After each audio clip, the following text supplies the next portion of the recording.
हरे कृष्णा, राधे राधे। आप सभी का दिन शुभ और मंगलमय हो। आज ज्येष्ठ मास की कृष्ण पक्ष की एकादशी तिथि है और इस एकादशी को अपरा एकादशी के नाम से जाना जाता है। स्वयं भगवान श्री कृष्ण जी ने कहा है कि यह अपार धन देने वाली एवं पुण्य को प्रदान करने वाली तथा समस्त पापों का नाश करने वाली एकादशी है। अपरा एकादशी, जिसे अचला एकादशी भी कहा जाता है, वर्ष की अत्यंत पुण्यदायी एकादशी में से एक मानी जाती है। शास्त्रों में कहा गया है कि अपरा एकादशी का व्रत करने से राजस्व यज्ञ, अश्वमेघ यज्ञ, तीर्थ स्नान, गौदान, स्वर्णदान, अन्नदान आदि महान पुण्यों के बराबर फल मिल जाता है। यह व्रत उन पापों का भी नाश कर देता है जिन्हें युगों की साधना से भी मिटा पाना कठिन हो। जो व्यक्ति इस दिन उपवास रखकर भगवान विष्णु की आराधना करता है, वह इस जीवन में यश, तेज, कीर्ति, धन और संतोष प्राप्त करता है और मृत्यु के बाद विष्णु लोक को जाता है। इस एकादशी का विशेष महत्व यह भी है कि इसका पुण्य केवल स्वयं तक सीमित नहीं रहता है। जो इसे श्रद्धा से करता है वह अपने पूर्वजों को भी उन्नति दिला सकता है और भटकती आत्माओं को भी मुक्ति दिला सकता है। जैसे ही धर्म की बात आती है, गगन में घंटियां गूंजने लगती हैं और आकाश में दिव्य रथ की आहट सुनाई देती है। स्वर्णिम पहियों से सजा हुआ रथ, जिसके रथारूढ़ है स्वयं श्री कृष्ण। उनके नेत्रों में करुणा, मुख पर मुस्कान और हाथों में धर्म का दीप लिए वे पांडवों के समक्ष प्रकट होते हैं। महाराज युधिष्ठिर हाथ जोड़कर भगवान श्री कृष्ण को प्रणाम करके पूछते हैं, हे माधव, हे योगेश्वर, आप कृपया करके मुझे बताइए कि ज्येष्ठ मास के कृष्ण पक्ष की एकादशी का क्या नाम है और इसका क्या फल है। भगवान श्री कृष्ण मंद मुस्कान के साथ उत्तर देते हैं, हे राजन, इस एकादशी का नाम है अपरा और इसे अचला भी कहते हैं। यह व्रत सब पापों को नाश कर मोक्ष का द्वार खोलता है। अब सुनो इसकी पावन कथा।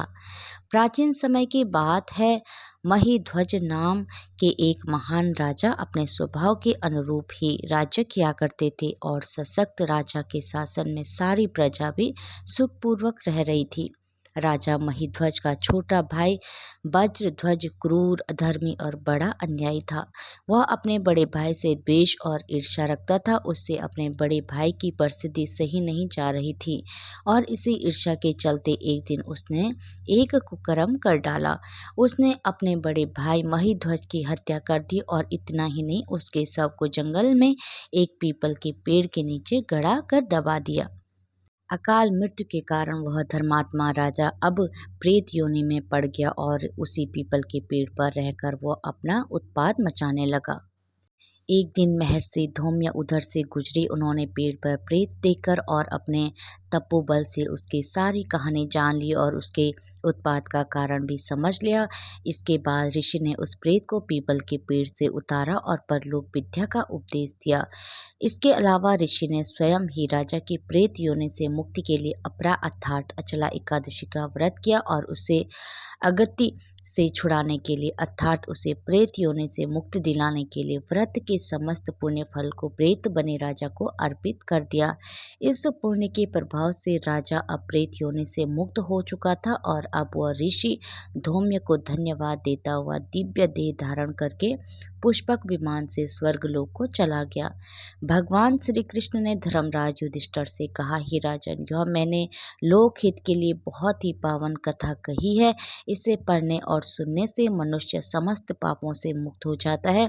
भगवान श्री कृष्ण कहते हैं, जो फल कार्तिक पूर्णिमा पर त्रिपुष्कर में स्नान करने या गंगा घाट पर पितरों का पिंडदान करने से मिलता है, वही फल अपरा एकादशी का व्रत करने से मिल जाता है। मकर के सूर्य में प्रयागराज के स्नान से, शिवरात्रि का व्रत करने से, सिंह राशि के बृहस्पति में गोमती नदी के स्नान से, कुंभ में केदारनाथ के दर्शन या बद्रीनाथ के दर्शन, सूर्य ग्रहण में कुरुक्षेत्र के स्नान से, स्वर्णदान करने से या फिर अर्ध प्रसूता गौदान से जो फल मिलता है, वही फल अपरा एकादशी व्रत के पुण्य प्रभाव से मिल जाता है।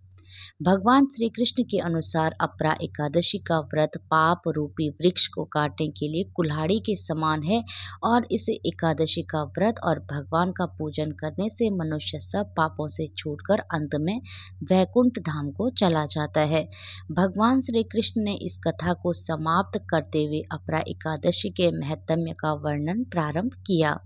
भगवान श्री कृष्ण ने कहा, ज्येष्ठ मास के कृष्ण पक्ष में आने वाली इस अपरा एकादशी का पालन करने वाला व्यक्ति ऐसे जघन्य पापों से मुक्ति प्राप्त करता है जो अत्यंत गंभीर होते हैं, जैसे कि भ्रूण हत्या, ब्रह्म हत्या, अनैतिक संग, झूठ बोलना, झूठी गवाही देना, संपत्ति की इच्छा से वेदों का अध्ययन और उद्यापन करना, अपनी मर्जी से मन घड़त ग्रंथ लिखना यानी झूठा शास्त्र बनाना, ज्योतिष द्वारा किसी को भरमाना, झूठा वेद बनकर लोगों को ठगना आदि भयंकर पाप भी अपरा एकादशी के व्रत से नष्ट हो जाते हैं। युद्ध क्षेत्र में भागे हुए क्षत्रिय को नर्क की प्राप्ति होती है, किंतु अपरा एकादशी का व्रत करने से उसे भी स्वर्ग की प्राप्ति हो जाती है। गुरु से विद्या अर्जित करने के बाद जो शिष्य अपने ही गुरु की निंदा करते हैं तो वे अवश्य ही नरक में जाते हैं। अपरा एकादशी का व्रत करने से उनके लिए स्वर्ग जाना संभव हो जाता है।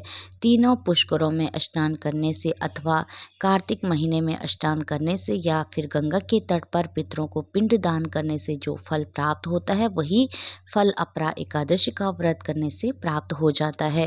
बृहस्पतिवार के दिन पवित्र गोमती नदी में स्नान करने से, कुंभ में श्री केदार जी के दर्शन करने से तथा बद्री का आश्रम में निवास करने से और सूर्य तथा चंद्र ग्रहण के समय कुरुक्षेत्र में स्नान करने से जो फल सिंह राशि वालों को प्राप्त होता है वह फल अपरा एकादशी के व्रत के समान होता है। जो फल हाथी घोड़ों के दान से तथा यज्ञ में स्वर्ण दान से मिलता है वही फल एकमात्र अपरा एकादशी का व्रत करने से मिल जाता है।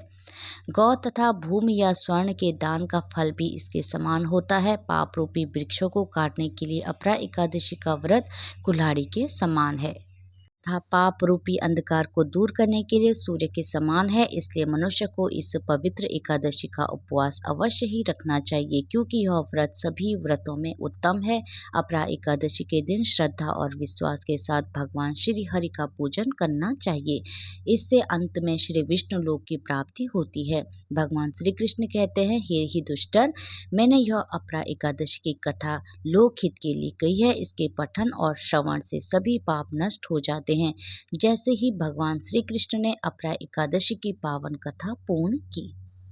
युधिष्ठिर महाराज की आंखों से श्रद्धा के भाव छलक उठे। सभा में उपस्थित हर श्रोता श्री कृष्ण के श्री मुख से निकली हर पंक्ति को हृदय में उतार चुका था। भगवान श्री कृष्ण ने कहा, जो व्यक्ति श्रद्धा से अपरा एकादशी का व्रत रखता है, उसकी कथा का श्रवण करता है, वह समस्त पापों से मुक्त होकर उत्तम लोक को प्राप्त होता है। हरे कृष्णा, राधे राधे। भगवान श्री कृष्ण और राधा रानी की कृपा आप सभी भक्तों पर हमेशा बनी रहे। जय श्री राधे।